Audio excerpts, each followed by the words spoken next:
ஊரோட ஊரனுக்கு தன்னைக்கு வந்தா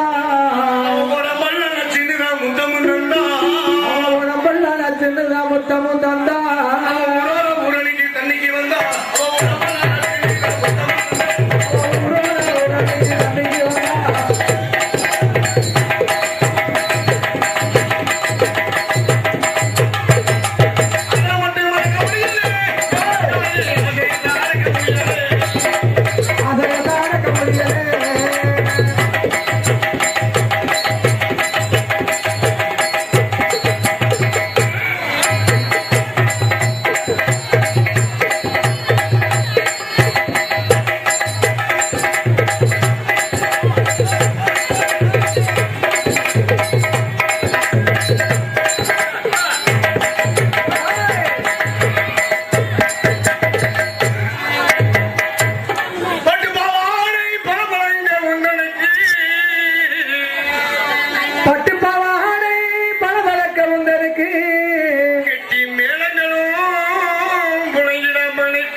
கெட்டி மேலங்களும் புலங்கட்டும் மனுக்கு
கண்டி கூல ராஜமன்னன் காலமாலை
செய்து இந்த நாடகத்தை அமைதி காத்து உட்கார்ந்து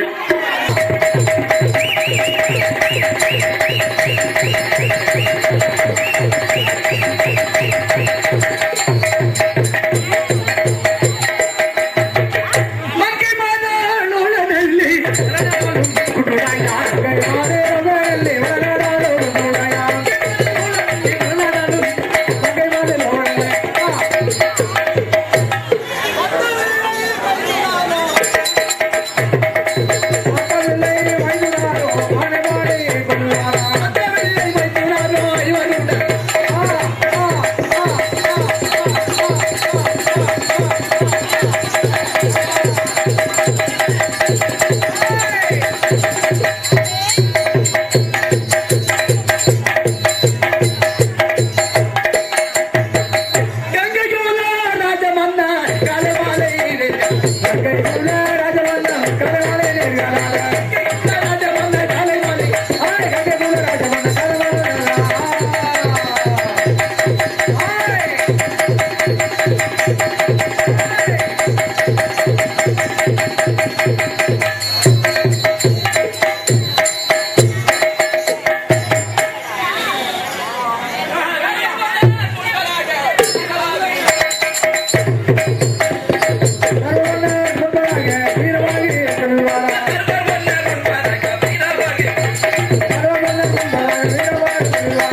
பெருமக்களை மற்றும் இவரு நாட்டாம் ஐயா அவர்களை இந்த நாடகத்தை அமைதி காட்டி எல்லோரும் அமர்ந்திருக்கக்கூடிய பக்தர்களுடைய ரசிக பெருமக்களை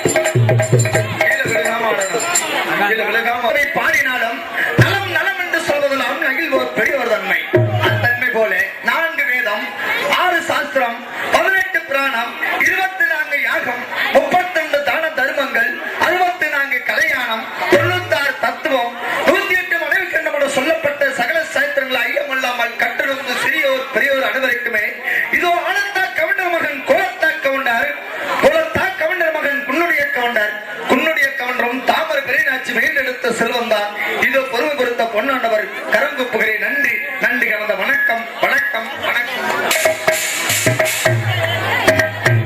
ஆனால் இந்த பொன்னர் சங்கர் எங்கே பிறந்தார்கள் யாரிடத்திலே பிறந்தார்கள் சபையின் வகை இடத்திற்கு ஆசைப்படுகின்றேன். ஆனால் என்னுடைய தந்தையார் ஆலத்தா கவுண்டர் மகன் கோலத்தா கவுண்டர் கோலத்தா கவுண்டர் மகன் குன்னுடைய கவுண்டர் குன்னுடைய கவுண்டரும் தாமரை பெரியநாச்சி வெகு நாளாக குழந்தை செல்லும் இல்லாமலே திருக்காமலில் ஆண்டு வந்தார்கள். அப்பொழுது அங்கே அப்படி திருக்காமலில் ஆண்டு வரும் நேரத்திலே ஒரு நாள் சமயமாக என்னுடைய தாய்மாமனாகி வீட்டுக்கு மணிக்குழந்தார் வீட்டுக்கு மணியங்குறிச்சிக்கு பெறப்பட்டு வந்தார்கள். அப்பொழுது மணியங்குறிச்சி நாட்டு மக்கள் எல்லாம் என்னுடைய தாய் தாமிரபரணியாச்சியை பார்த்து இழிவாக பேசினார்கள். எப்படி என்றால் மக்கள் இல்லாத மாவாவி பிள்ளை இல்லாத பெரும்பாவி நம்மளுடைய நாட்டுக்குள் மணியங்குறிச்சி நாட்டுக்குள் வருகிறது என்று என்னுடைய தாய் தாமிரபரணியாச்சியை பார்த்து இழிவாக பேசிக் கொண்டிருந்தார்கள் மணியங்குறிச்சி நாட்டு மக்கள் அனைவருமே. அப்பொழுது சாமி இந்த மணியங்குறிச்சி நாட்டு மக்கள் எல்லாம் நம்மளை மக்கள் இல்லாத மாபாவி என்றும் பிள்ளை இல்லாத பெரும்பாவி என்றும் பேசுகிறார்கள். பாருங்கள் மறுபடியும் திருக்காமலியூர் சென்றோம் என்று திருக்காமலியூர் வந்து சேர்ந்தார்கள். மறுபடியும் என்னுடைய தாய் தந்தையார்கள் திருக்காமலியூர் வந்தவுடனே அதன் பிறகு குளங்களை வெட்டினார்கள், கோயில்களை கட்டினார்கள். அப்பொழுது தந்தை குன்னுடைய கவன்றுக்கும் என்னுடைய தாயார் தாமிரபரணியாச்சிக்கும் வெகு நாளவே குழந்தை செல்வமே இல்லை. அதன் பிறகு தில்லை சிதம்பரம் திருவேலாங்காடு நாகலோகக்கணி நடுத்தட்டு கைலாசம் பாசி பொன்னாமல வளத்துக்கு தவத்துக்கு சென்றார்கள். என்னுடைய தந்தை குன்னுடைய கவண்டர் அந்த பாசி பொன்னாமல வளத்திலே 108 கம்பத்தை ஒன்றி அதன் அடியில் 7 எலுமிச்சம்பழம் 7 செப்பூசி 7 செவ்வர மலர்களை தூவி எனது தந்தை குன்னுடைய கவண்டரும் என்னுடைய தாயார் தாமிரபரணியாச்சியும் ஈஸ்வரனுக்கு அறியாத தவம் செய்து கொண்டிருந்தார்கள். அப்பொழுது விண்ணுலகத்தை விட்டு பூலோகம் பார்த்தார்கள். ஈஸ்வரன் அடே பார்த்தான், ஏன் இந்த வனத்திலே அறியாத தவம் செய்து கொண்டிருக்க என்று என்னுடைய தந்தை குன்னுடைய கவண்டரை பார்த்து ஈஸ்வரன் கேட்டார்கள். சாமி, எங்களுக்கு திருமண வயதாகி வெகு நாளாவே ஆகிவிட்டது, எங்களுக்கு குழந்தை செல்வமே இல்லை என்று அதற்காக ஈஸ்வரனை நோக்கி நாங்கள் அறியாத தவம் செய்து கொண்டிருக்கின்ற எனது தந்தை குன்னுடைய கவண்டர் ஈஸ்வரனிடத்திலே முறையிட்டார்கள். அப்பொழுது ஈஸ்வரனோ அடே பார்த்தான், நீ தவம் செய்வதற்காக உனக்கு பொறுமை பொறுத்த பொன்னாண்டவரும் சிட்டான குட்டி சிறுபுலி சங்கர் பிறக்க வரம் கொடுத்திருக்க போய் வாரும் என்று தெரிவித்தார்கள். அதன் பிறகு நானும் எனது தம்பியும் பிறந்து விட்டோம். நாங்கள் பிறந்தவுடனே எனது தந்தை குன்னுடைய கவண்டர் ஈஸ்வரத்தில் மறுபடியும் வர கேட்டார். சாமி, எங்களுக்கு ஆணுக்கு ஆண்கள் போதும் அடி கிளைக்கு ஒரு பெண்களை வேண்டும் என்று ஈஸ்வரத்தில் வரம் கேட்ட பொழுது அடே பத்தான், உனக்கு உத்தமாபத்தினி ஒரு சொல்ல வாசகம் நாடாளும் பத்தினி நாட்டுக்களஞ்சியம் அருக்காணி நல்லவங்கள் பிறக்க வரம் கொடுத்திருக்கிறேன் போய் வாரும் என்று தெரிவித்தார்கள். அதன் பிறகு என்னுடைய உத்தமா பத்தினி ஒரு சொல்ல வாசகம் நாடாளும் பத்தினி நாட்டுக்களஞ்சியம் அருக்காணி நல்லவங்கால் பிறந்து விட்டது. நாங்கள் பிறந்தவுடனே எங்களுடைய ஸ்ரீரங்கத்து மைத்தினர் வெகு நாளிலே குழந்தை செல்வம் இல்லாமல் இருந்தார்கள். அன்னவருக்கு வரம் கேட்டார் என்னுடைய தந்தை குன்னுடைய கவண்டர். அதற்கு அத்த உள்ளத்தான் அம்மன் பெருமாள் சிய பெருமாள் சிவைக்கேத்த மைத்தினர் என்னுடைய அத்தா உள்ளை பிறக்க வரம் கொடுத்திருக்கிறேன் போய் வாரும் என்று தெரிவித்தார்கள். ஈசன் என்னுடைய தந்தை குன்னுடைய கவண்டர் இடத்திலே. அதன் பிறகு அத்தா உள்ளத்தான் அம்மன் பெருமாள் சிய பெருமாள் சிவைக்கேத்த மைத்தினர் பிறந்து விட்டார்கள். நாங்கள் பிறந்தவுடனே எங்களுடைய வீட்டில் வாசலில் வெகு நாளாகவே எங்களுடைய வீட்டிலே காரா பறைச்சு ஒருவள் அடிமையாக வேலை பார்த்துக் கொண்டிருக்கின்றாள். அண்ணனுக்கு வரம் கேட்டார் என்னுடைய தந்தை குன்னுடைய கவுண்டர். அதற்கு பூமி மேல் முளையெடுத்தால் பூமி பொறுக்காது என்று பாறை மேல் முளையெடுத்து 12 பிளம்படையவன் வையமலை சாம்புகன் வீரமாக சாம்புகன் பிறக்க வரம் கொடுத்து போய் வாரும் என்று தெரிவித்தார்கள். அதன் பிறகு வீரமாக சாம்புகன் பிறந்து விட்டார்கள். அதன் பிறகு எனது தந்தை குன்னுடைய கவுண்டர் ஈஸ்வரன் வீசனை நோக்கி மறுபடியும் வரம் கேட்டார். எப்படி என்றால், சாமி, எங்களுடைய வீட்டு வாசலில் வெகு நாளாக மூலியாக ஒரு நாய் ஒன்று இருக்கின்றது, அதற்கு வரம் கேட்டார். அதற்கு பதிங்கல பால் குடிக்கும் பச்சை நாய்க்குட்டி பிறக்க வரம் கொடுத்திருக்கிறேன், போய் வரும் என்று தெரிவித்தார்கள் அந்த ஈஸ்வரன். அதன் பிறகு நாங்கள் ஐவருமே பிறந்து விட்டோம். நாங்கள் பிறந்தவுடனே எனது தந்தை குன்னுடைய கவுண்டரும் என்னுடைய தாயார் தாமரவரின் அச்சுமி இறந்து விட்டார்கள். அதன் பிறகு நாங்கள் எங்கு இருப்பது எங்கே போவது என்று தெரியாமலே திருக்காம்புலில் ஆண்டு வந்தோம்.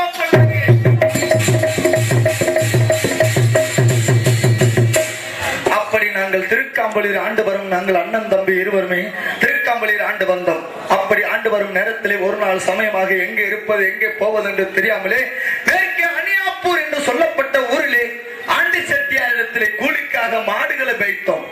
அந்த செட்டியாரிடத்தில் எப்படி பேசி மாடுகளை மேய்த்து வந்தோம் என்றால், இரவு பிறக்கக்கூடிய கன்றுகள் அனைத்துமே செட்டியார்களுக்கும், பகல் பிறக்கக்கூடிய கன்றுகள் அனைத்தும் எங்களுக்கு நாங்கள் பேசி செட்டியாரிடத்திலே இரவு பகல் பாராமல் மாடுகளை மேய்த்து வந்தோம்.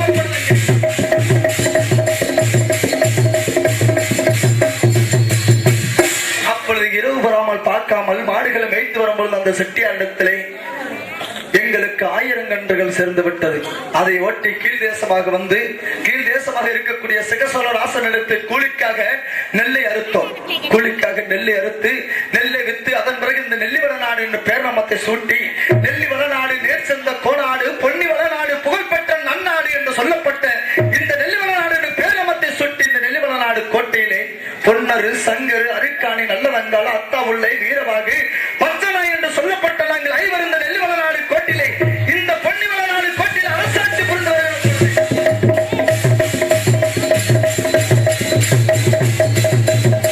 அப்படி இந்த பொன்னி வளநாடு கோட்டிலே அரசாட்சி புரிந்து வரும் நேரத்திலே மேற்கே தேவண்ண கவுண்டர் மகன் காளியப்ப கவுண்டர் மகள் வீரகங்கப்பட்டது ஒரு பன்றி வளர்த்து வந்ததாம். அந்த பன்றியை 70 அடி நீளமும் 60 அடி உயரமுள்ள ஒரு பன்றி வளர்த்து வந்தது வீரகங்காள். அந்த வீரகங்காள் வளர்த்த பன்றியோ கீழ் தேசமாக வந்த சிகசோழராசன் தோட்டத்திலே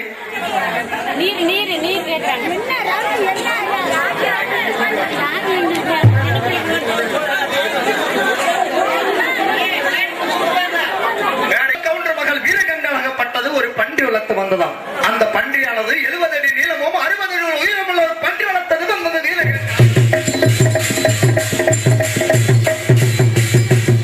அந்த வீரகங்காள் வளர்த்த பன்றியோ கீழ் தேசமாக வந்து சிகசோழராசன் தோட்டத்திலே ஜன்னல், கண்ணல், கமுகுதனம் என்று சொல்லப்பட்ட தானியங்கள், பயிர்கள் அனைத்தும் அதாகுதம் செய்து வந்தது அந்த பன்றி.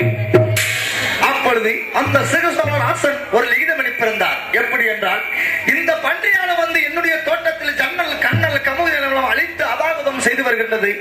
இந்த பன்றியை கொண்டவர்களுக்கு கல்லுக்கு வடக்கையும், கடற்கரைக்கு தெற்கையும், பல்லாந்தஞ்சூருக்கு மேற்கையும், மதுக்கரைக்கு கிழக்கையும் எங்களுக்கு பட்டையும் பாரிகவர் தருகிறேன் என்று சிகசோழராசன் எங்களுக்கு லிகிதம் அளிப்பிருந்தார். அந்த லிகிதத்தை நாங்கள் படித்து பார்த்தவுடனே தனக்கு பாசாரிக்கு நாங்கள் லிகிதம் அளிப்பினோம். எப்படி என்றால், 8 கட்டு இளவரு சூரியனும் 10 கட்டு பாராமலை அடித்து வருமாறு தனக்கன பாசாரிக்கு நாங்கள் லிகிதம் அளிப்பினோம். அந்த லிகிதத்தை படித்து பார்த்தவுடனே தனக்கன பாசாரியோ 8 கட்டு இளவரு சூரியனும்